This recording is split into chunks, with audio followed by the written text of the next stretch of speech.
নমস্কার বন্ধুরা, সবাই কেমন আছো? আশা করি সবাই খুব ভালো আছো। তো আজকে চলে এসেছি নতুন একটা রেসিপি নিয়ে তোমাদের সাথে শেয়ার। তোমরা হয়তো দেখে বুঝতেই পারছো আমি আজকে কি রেসিপি শেয়ার করতে চলেছি। হ্যাঁ বন্ধুরা, আমি আজকে কড়াইশুঁটির কচুরি তোমাদের সাথে শেয়ার করতে চলেছি। আমাদের বাঙালিদের কাছে এই শীতকালে খুবই একটা মজাদার রেসিপি হলো কড়াইশুঁটির কচুরি। তাই আমি দেখো প্রথমে আগে এগুলোকে ছাড়িয়ে নিয়েছি। ছাড়ানোর পরে এবার আমি ভালো করে জল দিয়ে আগে ধুয়ে নেবো। তাহলে ভিডিওটা কিন্তু স্কিপ করো না, প্রথম থেকে শেষ পর্যন্ত দেখো, আশা করি ভালো লাগবে। আর কি কি উপকরণ দিলে এটি খেতে পুরো অনুষ্ঠান বাড়ির মতন লাগবে সেটাই তোমাদের সাথে আমি শেয়ার করব। দিয়ে দিচ্ছি 4টে মতন কাঁচা লঙ্কা আর একটু আদার কুচি। এটাকে আমি একটু মিক্সিতে বেটে নিয়েছি। তারপরে দেখো আমি কাঁচা কড়াইশুঁটিটাকেই আমি মিক্সি জারের মধ্যে নিয়ে নিয়েছি। অনেকে এটাকে সেদ্ধ করেও করে, তবে আমি কাঁচা করছি, কাঁচাটা খেতে আরও টেস্টি হয়। এবার একটা ফ্রাই প্যান বসিয়ে দিয়েছি, দিয়ে দিলাম সামান্য রিফাইন অয়েল আর দিয়ে দিলাম একটু কালো জিরে। এর মধ্যে দিয়ে দিলাম আমি 1 চামচ মতো হিং। আর এই তেলের সাথে একটু ভালো করে নেড়ে এবার এই বেটে রাখা মশলাটা আমি এর মধ্যে দিয়ে দিলাম। মশলাটা একটু ভালো করে আমি কষিয়ে নেব, আর যাতে নিচে না লেগে যায় সেটা একটু দেখতে হবে। তো ভালো করে দেখো আমি একটু কষিয়ে নিচ্ছি, আর খুব সুন্দর একটা স্মেল বেরাচ্ছে।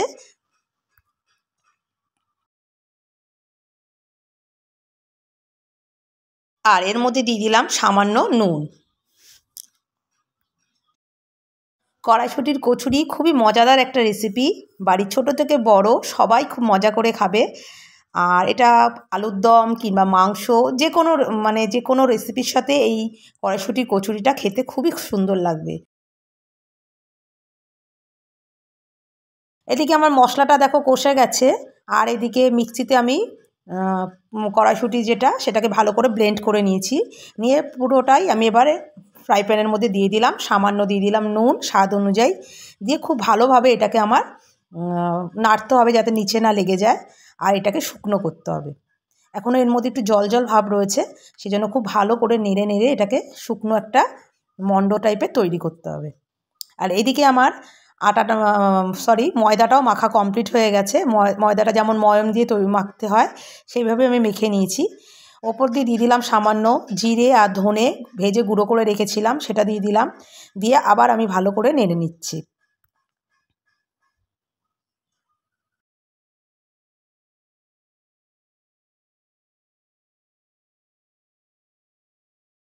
দেখো আমার এটা তৈরি হয়ে গেছে। এবার আমি ওপর দিয়ে সামান্য হিং দিয়ে দিলাম।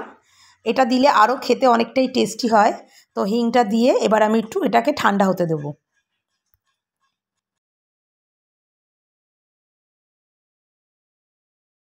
এবার আমি এগুলোকে এরকম ছোট ছোট গোল গোল করে আমি একটা শেপ করে রেখে দিলাম। আর এদিকে আমি ময়দাটাকেও মেখে নিয়েছিলাম। তো ময়দাটাকেও আমি দেখো ছোট ছোট একটা লেচি করে নিলাম। করে এবার তার মধ্যে আমি পুরটাকে ভরে নিচ্ছি।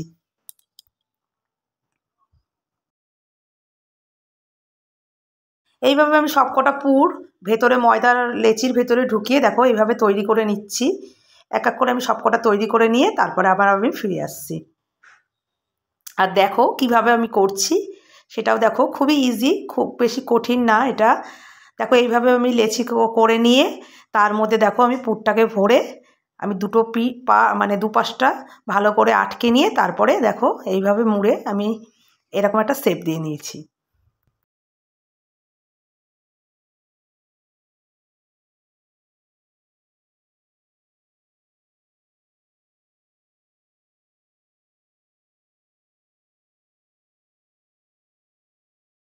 আমার সবকটাই কমপ্লিট। এবার দেখো আমি লুচির মতন করে এটাকে ভেজে ভালো করে বেলে নিলাম।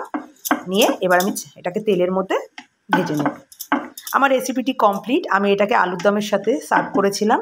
তো তোমাদের কেমন লাগলো অবশ্যই কমেন্ট করে জানিও। নতুন বন্ধুরা পাশে থেকো, ভালোবাসা দিও। আজকের মতন ভিডিওটা আমি এখানেই শেষ করলাম। তোমাদের সাথে আবার আমার দেখা হবে নতুন কোনো রেসিপি কিংবা কোনো ব্লগ ভিডিওর সাথে। ততক্ষণের জন্য বন্ধুরা ভালো থেকো, সুস্থ থেকো, আমার পাশে থেকো।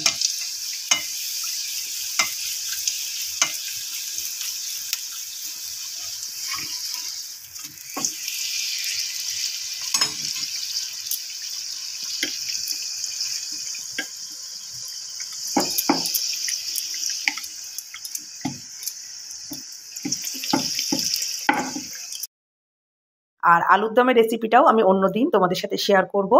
তো বাড়ির সবাই খেয়ে খুব ভালো ভালো কমেন্ট করেছে। তো তোমাদের বাড়ির সবাইকেও তোমরা এইভাবে রেসিপিটি তৈরি করে খাওয়াবে, তারা কি কমেন্ট করে অবশ্যই কিন্তু আমাকে জানিও। আর ভেতরটা দেখো কতটা সুন্দর হয়েছে, আমি একটা ছিঁড়ে তোমাদের দেখাচ্ছি। দেখো কতটা সুন্দর, আর খুব গরম ছিল বলে আমি ধরতে পারছি না। দেখো কতটা সুন্দর পুরটা, সব দিকেই পরিপূর্ণভাবে পুরটা হয়েছে। তো আমি আলুর দমের সাথে দেখো, আমি আলুর দমের সাথে এটা খেয়েছি, তো আমার খুব ভালো লেগেছে। তো টাটা বন্ধুরা।